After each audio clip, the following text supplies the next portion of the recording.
কেন্দ্রীয় বিজ্ঞান প্রযুক্তিমন্ত্রীর সঙ্গে মুখ্যমন্ত্রীর বৈঠক। কথা হয়েছে কেন্দ্র রাজ্যের বিভিন্ন উন্নয়নমূলক কর্মসূচি নিয়ে। বিজ্ঞান ও প্রযুক্তি নিয়ে একসঙ্গে কাজ করবে কেন্দ্র রাজ্য।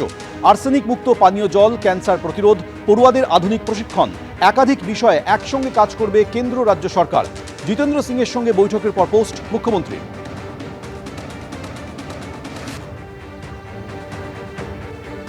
কাল বিকেলে ফর্ম প্রকাশিত হবে। সেই ফর্ম অন্নপূর্ণা যোজনার জন্য ফিল আপ করতে হবে। যত তাড়াতাড়ি এনরোলমেন্ট হবে তত তাড়াতাড়ি সুবিধা পাবেন। এক্ষেত্রে লক্ষ্মীর ভাণ্ডার চলবে। বিধায়করা ফর্ম ফিল আপ করাবেন। ভারতীয়রাই এই সুযোগ পাবেন। প্রশাসনিক বৈঠকের পর বললেন মুখ্যমন্ত্রী।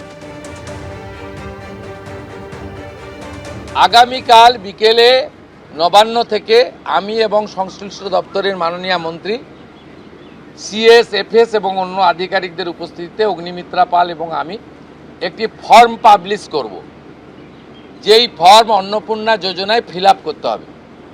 এবং আমরা কালকেই বিস্তারিত বলবো, কারণ এনরোলমেন্ট যখন যত তাড়াতাড়ি করবেন তত বেনিফিট আমরা দিতে পারবো। আমাদের অন্নপূর্ণা যোজনার প্রক্রিয়াটা শুরু হয়ে যাবে কাল থেকে। যেমন যেমন ফর্ম ফিল আপ হবে তেমন তেমন ৩,০০০ টাকা ট্রান্সফারও শুরু হয়ে যাবে। আর যতক্ষণ না ৩,০০০ টাকা ট্রান্সফার হচ্ছে, স্বাস্থ্যসাথী যেমন কন্টিনিউ রাখা হয়েছে, আয়ুষ্মান ভারত কনভার্ট না হওয়া পর্যন্ত, এখানে আপনার লক্ষ্মী ভাণ্ডারকেও কন্টিনিউ করা হবে। ফর্মের কপিও আপনারা কালকে পাবেন। অফলাইন অনলাইন অবশ্যই থাকবে। শুধু পাবলিকের উপরে ছেড়ে দেওয়া হবে না, বিধায়করা নিজ উদ্যোগে ফর্ম ফিল আপ করাবেন এবং সরকারও বিডিওদের নেতৃত্বে প্রত্যেক বাড়িতে বাড়িতে ফর্ম ফিল আপের জন্য সহযোগিতা করার জন্য লোক পাবেন। এবং মাথায় রাখতে হবে, ভারতীয়রাই কেবলমাত্র এই সুযোগ পাবেন, অভারতীয়রাই সুযোগ পাবেন না। ভারতবর্ষের সরকারের টাকা বাংলাদেশ থেকে আসা অবৈধ অনুপ্রবেশকারীদের দেওয়ার জন্য নয়, এটা খুব ক্রিস্টাল ক্লিয়ার। কল্যাণী থেকে ফিরেই লালবাজারে গেলেন মুখ্যমন্ত্রী শুভেন্দু অধিকারী। সরাসরি আমাদের প্রতিনিধি অর্ণব মুখোপাধ্যায় আমাদের সঙ্গে রয়েছেন। অর্ণব, মুখ্যমন্ত্রী হবার পরে প্রথমবার লালবাজারে গেলেন শুভেন্দু অধিকারী, সেখানে পুলিশ আধিকারিকদের সঙ্গেও তার কথা হয়, ঠিক কি জানতে পারছো?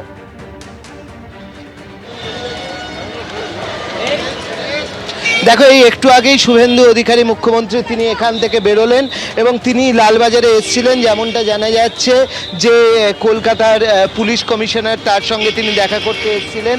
মুখ্যমন্ত্রী হওয়ার পর এটাই বস্তুত তিনি প্রথম লালবাজারে এখানে এলেন মুখ্যমন্ত্রী হওয়ার পরে, এবং তিনি লালবাজারে গিয়েছিলেন, এখানে পুলিশ আধিকারিকদের সঙ্গে কথা বলেন, তার পাশাপাশি তাকে সম্মান জানানো হয় এখানে। এবং তারপরে তিনি কিছুক্ষণ আগেই এখান থেকে বেরিয়ে গেলেন। তিনি বেরোবার সময় হাত নেড়েছেন, কিন্তু আলাদাভাবে কোনো বক্তব্য তিনি রাখেননি। কিন্তু জানা যাচ্ছে যে মুখ্যমন্ত্রী হওয়ার পর এটাই হচ্ছে তার প্রথম লালবাজার ভিজিট, এবং সেই কারণে তিনি এসেছিলেন। মূলত এখানে তিনি কথা বলেছেন হচ্ছে কলকাতার পুলিশ কমিশনারের সঙ্গে, এবং তারপরে তিনি কিছুক্ষণ ছিলেন এবং একটু আগে তিনি এখান থেকে বেরিয়ে গিয়েছেন। ধন্যবাদ অর্ণব।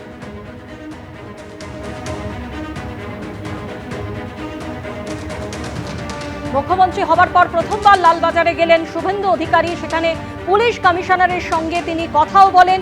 কল্যাণীতে প্রশাসনিক বৈঠক থেকে ফিরেই লালবাজারে পৌঁছে যান মুখ্যমন্ত্রী শুভেন্দু অধিকারী।